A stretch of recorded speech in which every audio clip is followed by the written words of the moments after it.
नमस्कार. शरीराला भूक लागली की आपण जेवतो, पण मनाच्या भुकेचं काय? आजची पिढी डिप्रेशन आणि तणावात का आहे? कारण आपण मुळापासून तुटलो आहोत.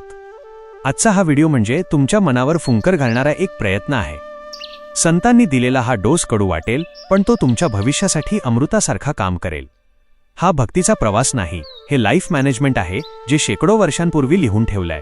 आज आपण माऊलींच्या अशा एका मंत्राबद्दल बोलणार आहोत, जो तुमच्या आयुष्यात आनंदाची पहाट घेऊन येईल. मित्रांनो, ज्ञानेश्वर महाराज सांगतात की त्या एका परमेश्वराच्या नावावर पूर्ण विश्वास ठेवा. जेव्हा तुम्ही मनापासून त्याचे नाव घेता, तेव्हा त्या विठ्ठलाला तुमची दया आल्याशिवाय राहत नाही. तो धावून येतोच. आता तुम्हाला वाटेल की हे नाव घेणे खूप अवघड आहे का? तर माऊली म्हणतात, अजिबात नाही. रामकृष्ण गोविंद हे नाव घ्यायला अतिशय सोपे आहे. फक्त ते घेताना मनात श्रद्धा आणि ओठांवर गोडवा हवा. जगामध्ये या नावापेक्षा श्रेष्ठ दुसरे कोणतेच सत्य नाही. जर तुम्ही या नामाचा मार्ग सोडून इतर फंदात पडलात, तर तुम्ही तुमचा वेळ वाया घालवाल.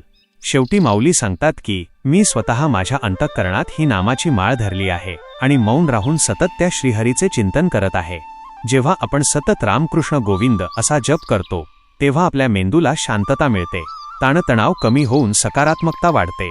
आपल्याला सतत असे वाटते की आपण एकटे आहोत, पण हा अभंग सांगतो की जेव्हा तुम्ही नाम घेता, तेव्हा ईश्वराची करुणा तुमच्या पाठीशी असते. यामुळे संकटांशी लढण्याचे बळ मिळते.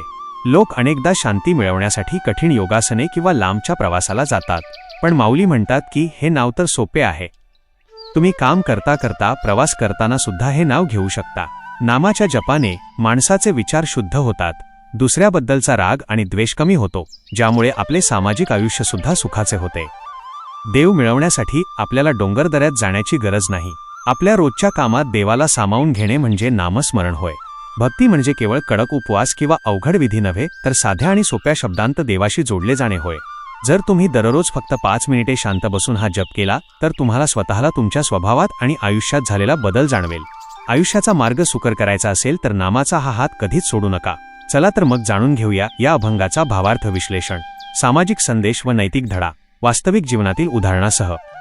पहिला चरण, एक तत्वनाम दृढ धरीन मना, हरिसी करुणा येईल तुझी. भावार्थ विश्लेषण. या पहिल्या चरणात माऊली आपल्याला जीवनाचे सर्वात मोठे गुपित सांगत आहेत. ते म्हणतात की या जगात अनेक मार्ग आहेत, अनेक विचार आहेत, पण तुम्ही तुमच्या मनात फक्त एकच गोष्ट पक्की धरून ठेवा, ती म्हणजे नामस्मरण. जेव्हा आपण एखाद्या गोष्टीचा ध्यास घेतो, तेव्हाच ती गोष्ट साध्य होते. जर तुमचे मन नामामध्ये घट्ट रुतले असेल, तर त्या भगवंताला तुमची दया आल्याशिवाय राहणार नाही. करुणा म्हणजे केवळ दया नव्हे, तर भगवंताचे तुमच्याकडे वळणे होय. जेव्हा आपण कळवळून त्याचे नाव घेतो, तेव्हा तो आपला हात धरण्यासाठी धावून येतो. इथे दृढ हा शब्द खूप महत्त्वाचा आहे. नाम केवळ ओठावर नसावे, ते विश्वासाने मनात साठवलेले असावे. सामाजिक संदर्भ व नैतिक धडा. माऊलींच्या काळात समाज कर्मकांडाच्या आणि अंधश्रद्धेच्या जाळ्यात अडकलेला होता. लोक स्वतःला श्रेष्ठ सिद्ध करण्यासाठी कठीण व्रतवैकल्ये करत होते. अशा वेळी माऊलींनी एक तत्व सांगून समाजाला विखुरण्यापासून वाचवले. याचा नैतिक धडा असा आहे की जेव्हा आपण एका ध्येयावर किंवा सत्यावर ठाम असतो, तेव्हाच आपल्याला यश किंवा ईश्वराची कृपा लाभते. सामाजिक स्तरावर याचा अर्थ असा होतो की विचलित न होता एका विधायक विचारावर विश्वास ठेवणे हीच खरी शक्ती आहे. वास्तविक जीवनातील उदाहरणे. समजा एखादा समाजसेवक आपल्या गावाचा विकास करण्याचे ध्येय उराशी बाळगतो. सुरुवातीला त्याला खूप विरोध होतो, लोक त्याला नाव ठेवतात. पण जर त्याने आपल्या ध्येयावर म्हणजे एका तत्वावर ठाम विश्वास ठेवला, तर हळूहळू संपूर्ण गाव त्याच्या मागे उभे राहते. त्याची ती चिकाटी पाहून शेवटी प्रशासनालाही त्याची दखल घ्यावी लागते आणि गावाची प्रगती होते. आजच्या काळात आपण पाहतो की अनेक तरुण करिअर निवडताना गोंधळलेले असतात. कधी त्यांना वाटतं हे करावं, तर कधी ते. पण जो तरुण एका विशिष्ट क्षेत्राचा ध्यास घेतो आणि त्यात सातत्य ठेवतो, त्यालाच यश मिळते. समाजातही अशाच व्यक्तींचा आदर होतो, ज्यांच्या विचारात स्पष्टता आणि कामात दृढता असते. दुसरा चरण, ते नाम सोपे रे रामकृष्ण गोविंद, वाचेसी सद्गत जपे अधीन. भावार्थ विश्लेषण. दुसऱ्या चरणात माऊली आपल्याला सांगत आहेत की परमेश्वरापर्यंत पोहोचण्यासाठी तुम्हाला खूप कठीण कर्मकांडे करण्याची किंवा हिमालयात जाण्याची गरज नाही. तो मार्ग अत्यंत सोपा आहे. रामकृष्ण गोविंद हे शब्द उच्चारायला किती सोपे आहेत, पण हे नाम घेताना तुमची वाणी सद्गत व्हायला हवी. म्हणजे काय? तर नाम घेताना तुमच्या मनात प्रेम दाटून आले पाहिजे, डोळ्यांत आनंदाश्रू आले पाहिजेत आणि कंठ दाटून आला पाहिजे. जेव्हा आपण प्रेमाने एखाद्याला हाक मारतो, तेव्हा ती हाक थेट काळजाला भिडते. नुसते यांत्रिकपणे नाव घेऊ नका, तर मनापासून आधी स्वतःला त्या नामात बुडवून टाका. मग बघा तुम्हाला कसा आनंद मिळतो तो. सामाजिक संदर्भ व नैतिक धडा. त्याकाळी शिक्षण आणि अध्यात्म हे ठराविक वर्गापुरते मर्यादित होते. संस्कृत भाषेतील अवघड मंत्र सामान्य माणसाला समजत नसत. माऊलींनी रामकृष्ण गोविंद हे सोपे नाव सुचवून आध्यात्मिक लोकशाही आणली.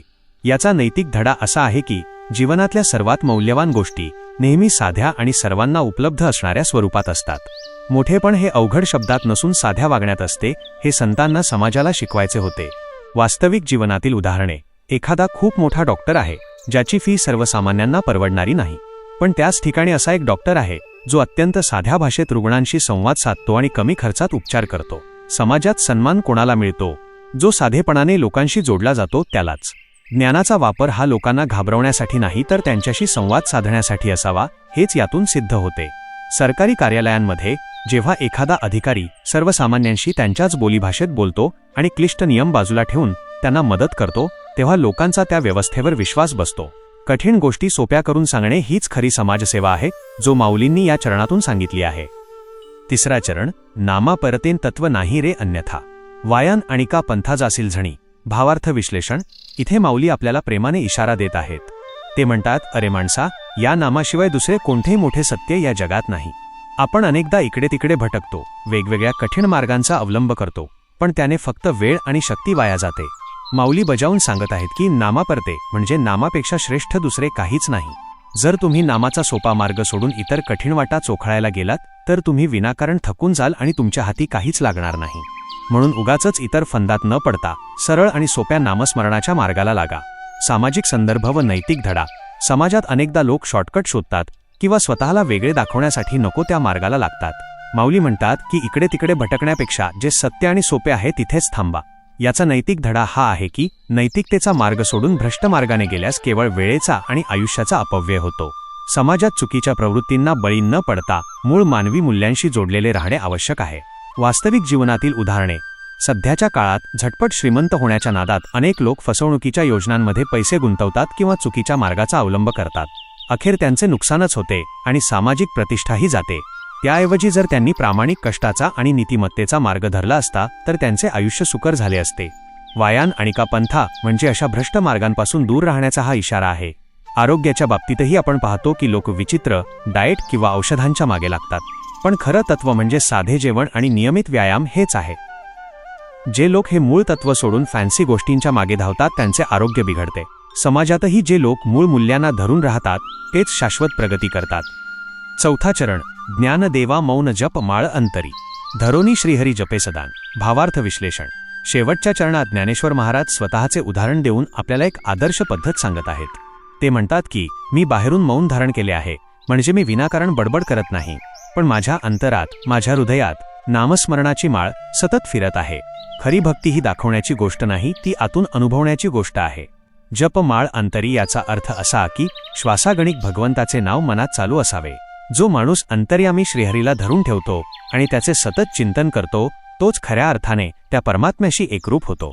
बाहेर शांत राहून आतून भगवंताशी जोडले जाणे हीच खरी साधना आहे.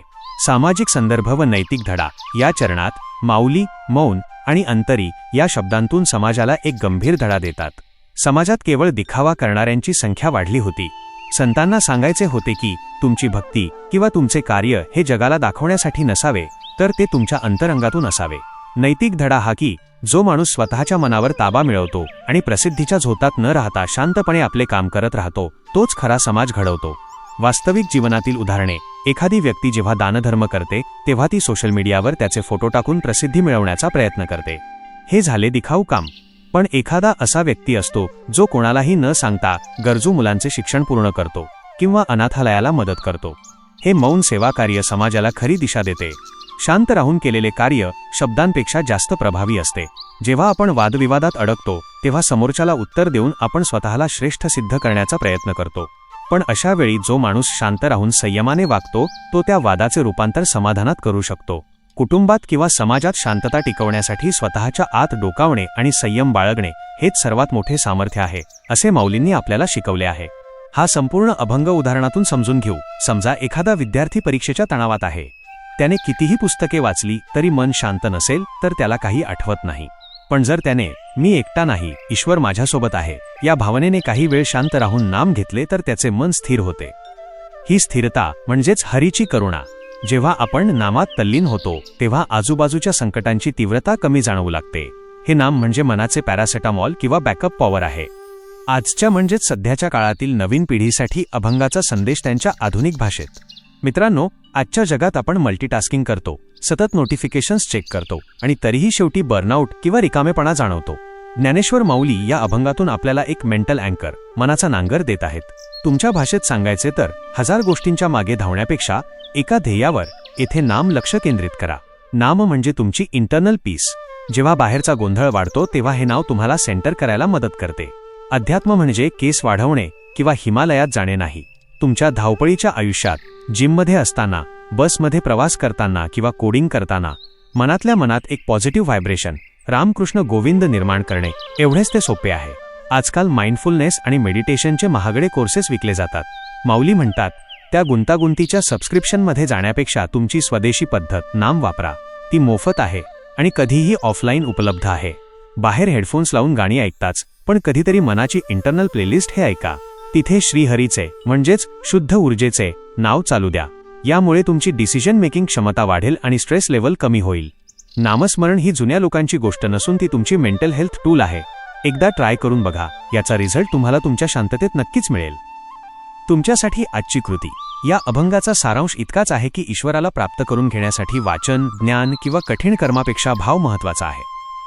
नामस्मरण हे सर्वात सोपे आणि प्रभावी साधन आहे, जे आपल्याला संकटात आधार देते आणि जीवनाचा खरा आनंद मिळवून देते.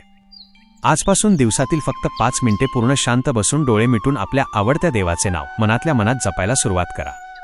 आरडाओरडा नको, प्रदर्शन नको, फक्त तुम्ही आणि ते नाव. हा अनुभव घेऊन पहा. तुमच्या जीवनात सकारात्मक बदल नक्कीच होईल. धन्यवाद.